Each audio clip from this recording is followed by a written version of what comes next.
Well, hello, welcome back to the channel. Tonight we're going to be working on the brakes here on my Ford truck. So let me flip that thing around here and we'll talk about what we got going on. All right, guys, so I got a 2014 F350 that needs some front brake pads installed. They've been squealing pretty good here lately, so I decided I'm going to jump in there and tackle that project. So first things first, we're just going to pop off our cap, break our lug nuts loose, and then we'll lift it up off the ground. Go ahead and spin those off, pull that tire off, and then we'll get right into the brakes themselves. So let me flip over a time-lapse camera. We'll get the wheel off of that thing, and then we'll jump right into the brakes. All right, so if you're not sure where the spare tire wrenches and jack are located, they are behind the seat here, and this is a crew cab. Or behind the seat, so you just hit this lever and roll this whole seat forward like so. Now it's probably hard to see, but they're right down here. There's just a little wing nut here that we're going to pull loose right here in the middle, and that will give us access to those wrenches. And I need the wrenches for really only one reason. I want to pop that center cap off of that wheel and not scuff up that chrome that's on that cap.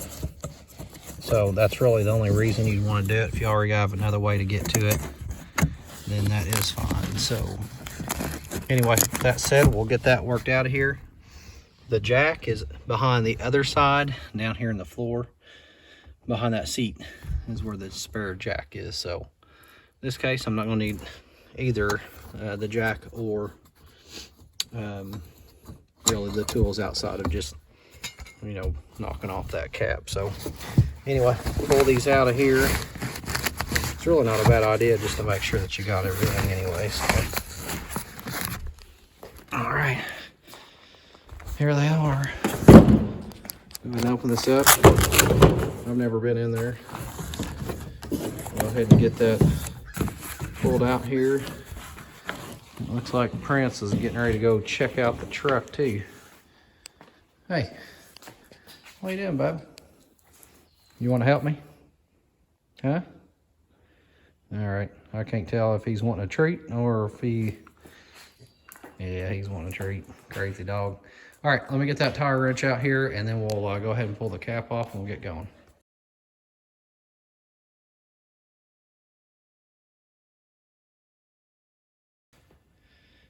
All right, so you saw there in the time lapse, I've got the front tire off, and now we are down to where we can do our brake job. So first things first, we want to locate the hardware that holds that caliper on.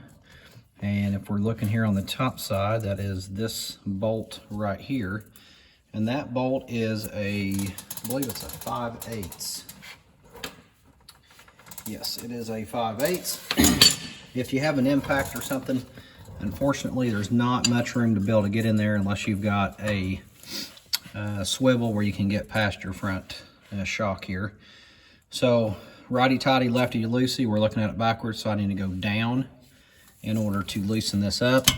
Sometimes you can hit it and break it free. If not, you can use a mallet or something to break it loose. So we got this one. And I'm going to leave that in because we're going to pivot off of that when the bottom one comes out. And then if we flip this camera down here on this side, which I hope I can pick this up, there's another one down there at the bottom. And it should be this one right here. So I'm going to go ahead and get that one taken off as well, and hopefully I'm capturing this.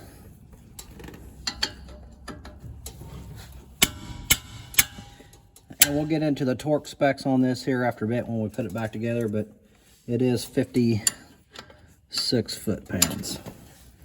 Now I've got my jack located right here underneath that front support, but I do want to make sure that I keep my feet out of the way just in case something would happen.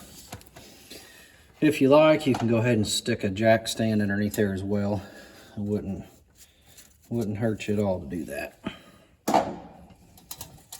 So So we'll go ahead and pull this top one out and kind of get a different angle here real quick.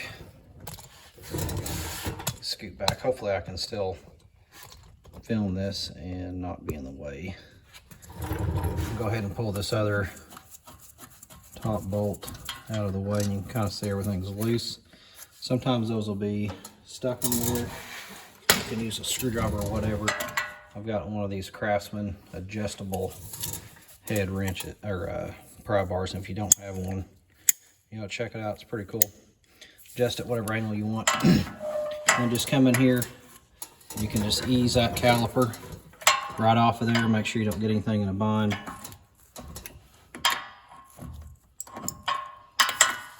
And we'll pull on the back a little bit as we move the front here.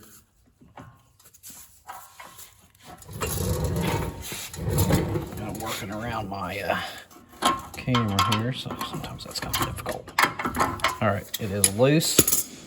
Now I'm just simply gonna pull it off of here because you got your line connected to it. I'm just gonna roll it up here and set it right on top of my rotor, so it's up out of the way. And that gives me access to my pads, which is right here.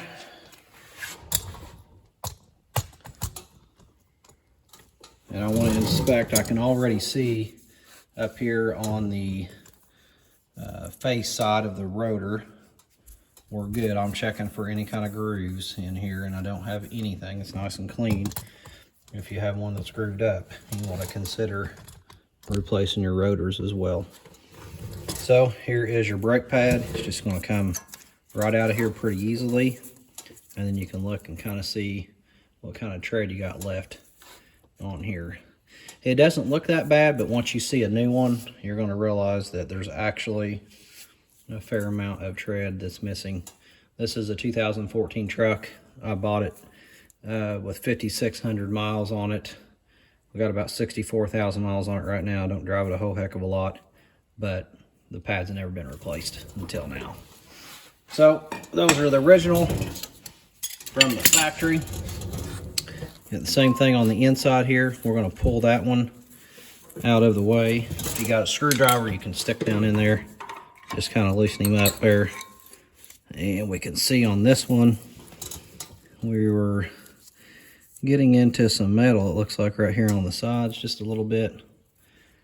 It's real shiny. I can't tell. It looks like it's part of the pad, but I'm not so sure. We got a little squealing going on.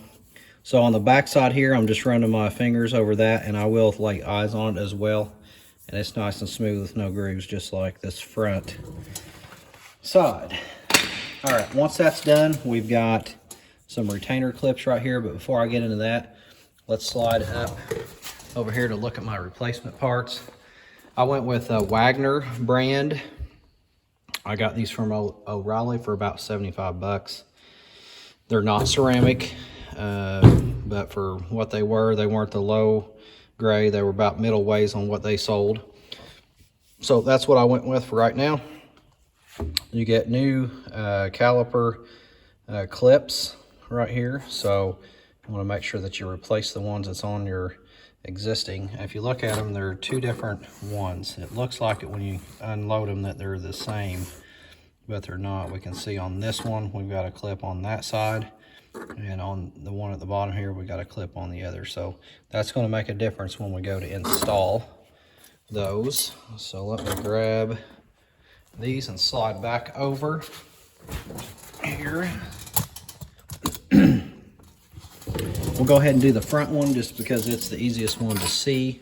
The one in the back can be a little difficult to capture on camera. We're going to go ahead and knock this clip out. So I want you to pay attention here. We've got, if we look at it like this, on this particular clip, there's this little tab in here, and that tab needs to be out here so we can tell that that one is a little bit different. If we flip this other one over, we can see now the tab has moved up here on the front, and that's the one that we need. So this one right here is going to be our top. So the other one I'm just going to set aside for right now. They just push in here, so I'm just going to knock it off with the screwdriver, and it'll go flying. So get that one out of the way. The next one, the replacement rather, we're going to slide it right back up in here. These little tabs guide you on where they go. If you put this on backwards, you're going to end up pushing this little tab up against your rotor, and then you're going to know it because it's going to make noise. So I like to put them on and go ahead and twist my front hub here to make sure that I don't hear any squeaking.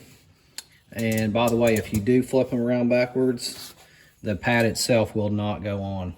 You can force it on, but it won't go on like it's supposed to. So we're down here on the bottom.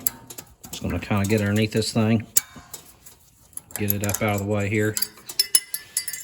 Grab our other brand new replacement. The long part here goes towards the inside of the hub. There's our little ear. It's going to set our distance back, and you literally just push down on it and it clips in. Easy as that. So now that we got those in place, I'll go back over here and grab my new pads.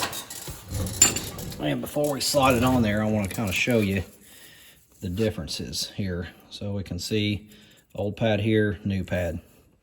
So you can definitely tell the difference in that. So we got our new pad. You can only go one way.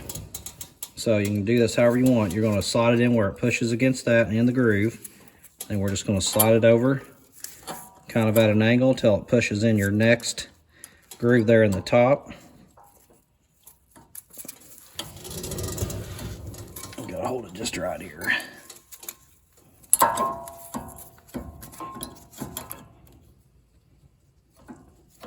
The one on the bottom here needs to go down just a smidgen. I'm trying to get that, it looked like it was bent just a little bit.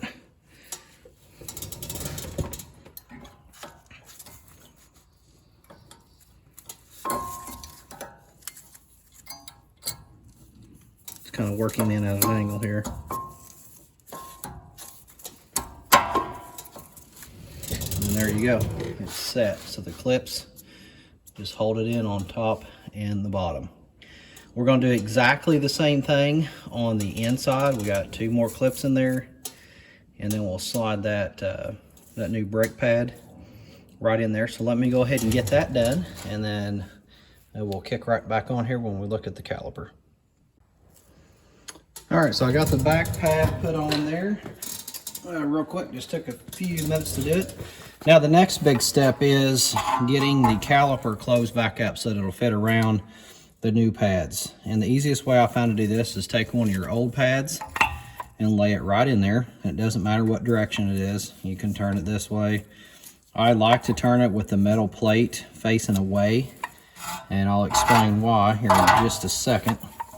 Once you get that, if you've got access to a big C-clamp, that would be preferred. So I'm going to spin this thing where I can kind of get in there and work.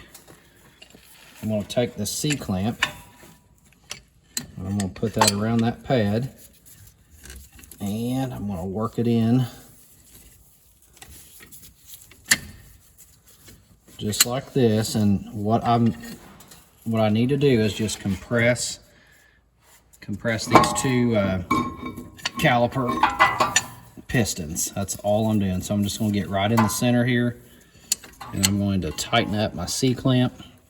I'm trying to operate left-handed here, and that's not a good thing for me. But let's see if I can get this done here and catch it in the light. So I'm just going to compress this up.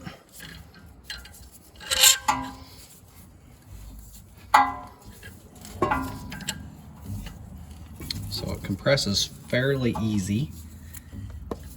Just watching to make sure everything is moving together. You can see it's already moved in quite a bit. Just doing a little bit at a time here as I twist it.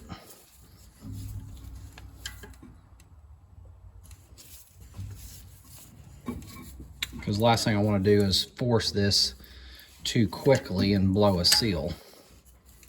All right, we're almost there, just a little bit further. All right, so we got all that closed up. I'll go ahead and release my pressure here. And those will stay in place. They're not going to push back out unless the brake is pressed. We'll get all this out of the way. Now you can see that I've got my caliper compressed. I've got plenty of room in here to accommodate my new brakes. And then we're just going to slide this puppy back in place. I'm going to roll it back over just like it was in the beginning here. And hopefully I can catch this on film. And then I'm just going to push it over top of my brake pads. Right here on the top, this piece that holds it on is spring loaded. So I got to push that in. I can tell my bottom one, the spring loaded, is holding me back.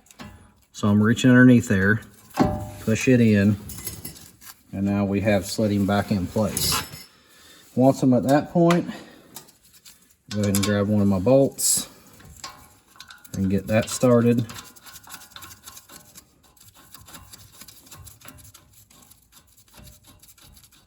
Just like that. And we're going to flip around here and do the same thing on this bottom side. Try to get the light down here. It's not easy to capture all that.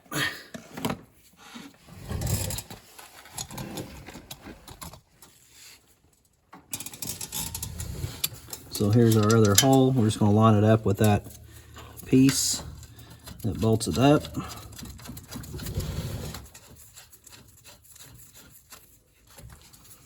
Now, remember these are 5/8. They're going to torque up at 56 foot-pounds. So, first things first, I'm going to go ahead and take my impact, a smaller one that I can fit in there, and just tighten that up. And I'll get this out of the way. And then the one up here at the top, as mentioned earlier, has to have a swivel in order to get past the shock. So it's right here. And I'm going to torque this thing here in just a second with a torque wrench. I just want to get it tightened in there. So, okay, we got that. Now set your torque wrench to 56 foot-pounds. I'm going to move my camera out here so I got space to work. And it can kind of be tight, but it's doable. 56. Top one. Bottom. I like to go ahead and hit it twice just to make sure that we are good. Okay. Torqued up. That is it. I mean, it's literally that simple. Next step is just going to be putting the tire back on and torquing it down. Your lug nuts, you need to torque up at 165 foot-pounds. So 56 on the caliper bolts and 165 on your lug nuts. So that is it for this video. Thanks for watching. Hit like, subscribe, share the video, and stick around. There's all kinds of new content coming up here on my channel. Have a good day.